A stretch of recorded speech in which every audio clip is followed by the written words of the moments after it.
Hello everyone. Thanks for the love and care that you have shown to our channel.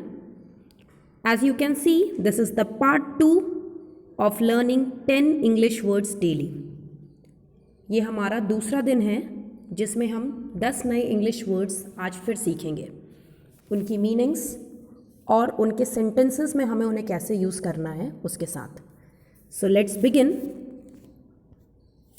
So for you, the first word is admire. ये 11th number का word है because 1 से लेके 10 words तक हम पहले video में कर चुके हैं. अगर आपने वो वीडियो नहीं देखी है तो प्लीज़ उसे देखिए, तो आपको और अच्छे से सब कुछ समझ में आने लगेगा. 11th word is admire. Admire मतलब होता है किसी की सराहना करना या किसी की रेस्पेक्ट करना. सराहना करना या रेस्पेक्ट करना, या आप कह सकते हो किसी की बड़ाई करना.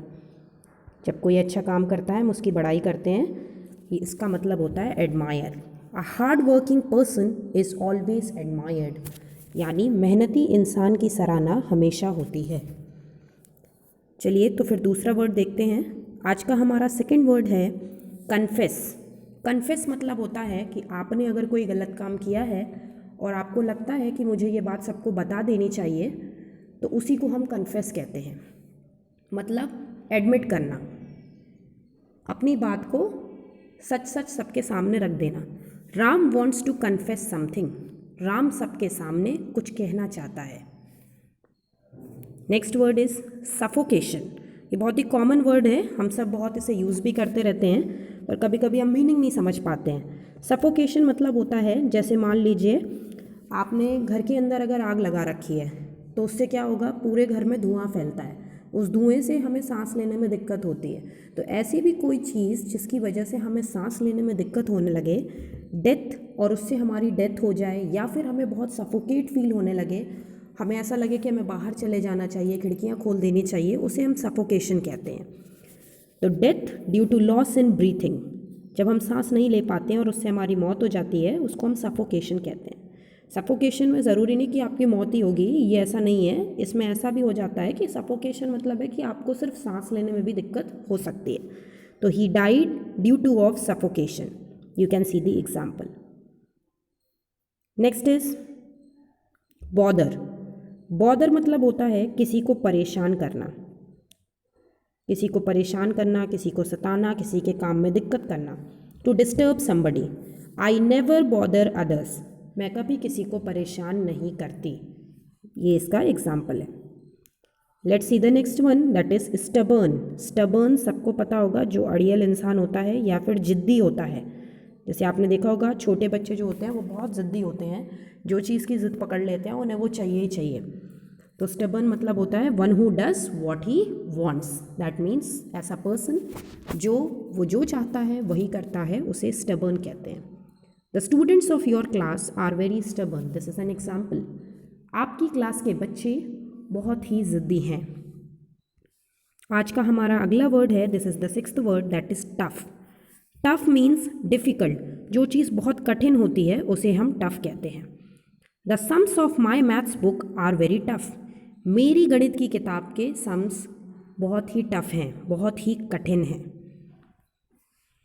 Next word for you is destroy. Destroy मतलब होता है कुछ ख़राब कर देना. जैसे कभी कभी हमें गुस्सा आता है तो उसमें हम क्या करते हैं, सामने वाले से बात करना बंद कर देते हैं, रिलेशनशिप तोड़ देते हैं, डिस्ट्रॉय कर देते हैं. कभी कभी हम क्या करते हैं, कोई सामान तोड़ देते हैं, कभी रिमोट तोड़ देते हैं, कभी कुछ भी तोड़ देते हैं अपने गुस्से में. तो डिस्ट्रॉय मतलब होता है किसी चीज़ को ख़राब करना.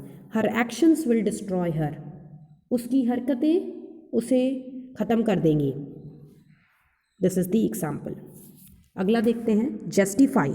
जस्टिफाई मतलब होता है खुद को सही प्रूव करना किसी के सामने. कभी कभी हमें जस्टिफिकेशन देने की ज़रूरत पड़ जाती है. कभी कभी हमसे क्वेश्चन में देखा होगा आपने, लिख के आता है जस्टिफाई योर आंसर.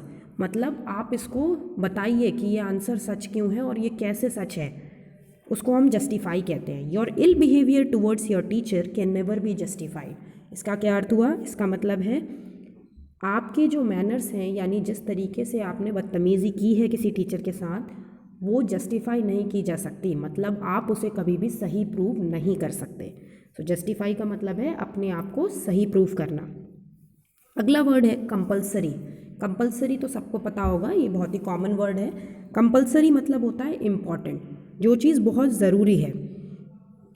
तो it is compulsory to bring your admit card for getting entry in the examination hall. मतलब अगर आपको एग्जामिनेशन हॉल में जाना है तो आपके पास एडमिट कार्ड होना ही होना चाहिए। अगला हमारा वर्ड है, और ये आज का हमारा लास्ट वर्ड है, that is mandatory.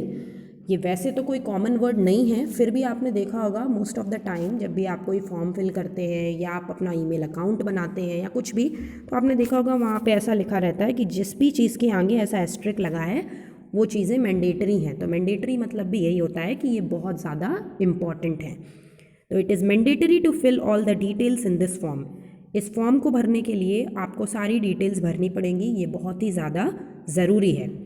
So I hope you like this video.